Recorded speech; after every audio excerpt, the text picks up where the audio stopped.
Të dashur vëllezër, nëse do dënim që ta përkufizonim peshën e besimit tonë në jetën e përditshme, do ta përmbledhnim me një të vërtetë të madhe. Besimtarët e vërtet nuk maten vetëm me fjalët që thonë, por ata maten edhe me amanetin që e mbajnë, sepse amaneti të dashur vëllezër besimtar nuk është thjesht moral, amaneti është ibadet.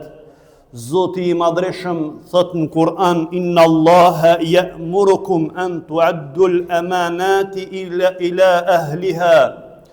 Allahu ju urdhëron t'ua jepni amanetet atyre që u takojnë.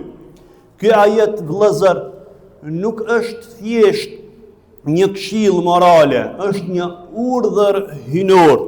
Shpesh herë ne e kufizojmë Islamin brenda katër mureve të xhamisë. Mendojmë se Islami fillon me tekbirin fillestar dhe mbaron me dhënien e selamit. Nëse kështu e mendojmë ne Islamin, atëherë e kemi shumë gabim. Islami është vetë jeta jonë të dashur vëllezër. Amaneti përfshin gjithçka. Jeta që na është dhënë është amanet. Kohën që e kemi në dispozicion është amanet.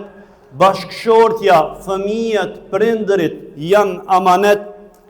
Po ashtu, edhe puna jonë është amanet, edhe fjala jonë është amanet.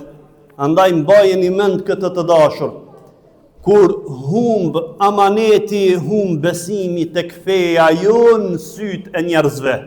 Po të shohim pejgamberin alayhi salatu wasalam, ai ishte shembull i besueshmërisë para se t'i vinte shpallja. Si njihej pejgamberi alayhi salatu wasalam? Ai nuk njihej si namazliu më i madh, si agjeruesi më i madh, mirë po ai njihej si el-amin, i besueshmi. Imagjinoni këtë të dashur vëllezër besimtar. Pa besimtarët e luftonin, e persekutonin, donin ta vrisnin. Megjithatë, gjërat e tyre më të çmueshme i ruanin tek pejgamberi alayhi salatu wasalam. Sepse e dinin edhe armiqt e tij se ai asnjëherë nuk e humb amanetin. Asnjëherë nuk e pret dikën në besë. Andaj të dashur, asnjëherë mos e harroni theksin e kësaj të vërtete. Para se njerëzit të dëgjojnë Kur'anin nga goja jonë, ata shikojnë sjelljen tonë në vepra. Le të jemi të sinqertë sot me veten tonë. Sot jetojmë në një shoqëri ku muslimani shihet dhe nuk dëgjohet. Pra vëzhgohet dhe gjykohet në çdo hap, e veçanërisht në këtë vend ku jemi të dashur. Njerëzit nuk na njohin nga emri, na njohin nga sjellja. Imagjinoni sa shumë njerëz do ta donin Islamin nëse secili prej nesh do të ishte pasqyrë e el-aminit, të besueshmit. Pra ne e kemi në dorë ta ndryshojmë perceptimin e tyre. Andaj ta bëjmë një pyetje të sinqertë. A jemi ne arsye që njerëzit afrohen me Islamin, apo jemi arsye që njerëzit me u largu prej Islamit? Fatkeqësisht sot ka shumë prej muslimanëve që ata bëhen shkak, bëhen sebeb që ai tjetri që nuk është musliman me u largu edhe më tepër nga Islami. Një gabim i një muslimani këtu shpesh nuk shihet si gabim individual, mirë po si reflektim i fesë. Andaj kjo është përgjegjësi e madhe vëllezër. Islami nuk na kërkon që ne të jemi perfekt, por na kërkon që të jemi të sinqertë. Edhe një buzëqeshje e sinqertë ndaj koishis tënd, edhe kjo është ibadet tek Zoti i Madhreshëm.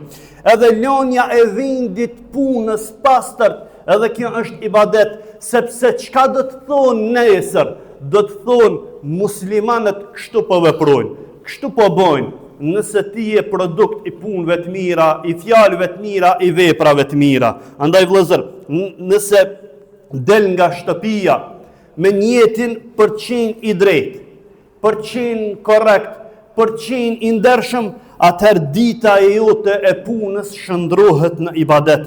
Dhe sot që është një majë, dita e punëtorëve, le të jetë një mesazh i fortë për secilin prej nesh. Muslimani duhet jetë shembull në punë, në disiplinë dhe në besueshmëri. Në këtë vend ku ne jetojmë, njerëzit e vlerësojnë shumë saktësinë, kur ne jemi të saktë, ne thjesht nuk jemi duke u bo si gjermanët, ne po kthehemi te rronjët tona si mu'min, besimtar, sepse pejgamberi alayhi salatu wasalam tha me një hadith, Allahu dëshiron nga robi i tij që kur ta bën një punë, ta bën atë si duhet. Ta bën atë në mënyrën më të mirë. Pra profesionalizmi juaj në punën ku jeni, qoftë në fabrikë, qoftë në ndërtim, kudo që jeni, nëse jeni profesional, nëse jeni të saktë, nëse jeni korrekt, atëherë dijeni se kjo është davet, kjo është thirrje për në Islam pa fjalë, po vetëm me vepra dhe me sjellje. Andaj vëllezër, nuk kërkohet nga ne që me ndryshu botën. Mirë po veprime dë vogla bojnë që njerëzit me ndryshu perceptimin për fenë tonë.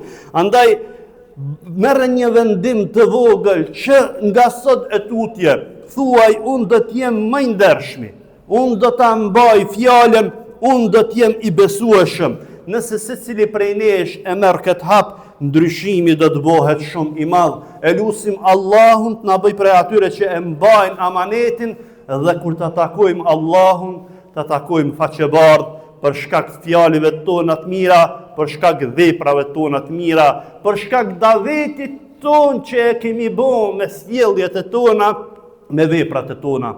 Amin, amin, walhamdulillahi rabbil alamin.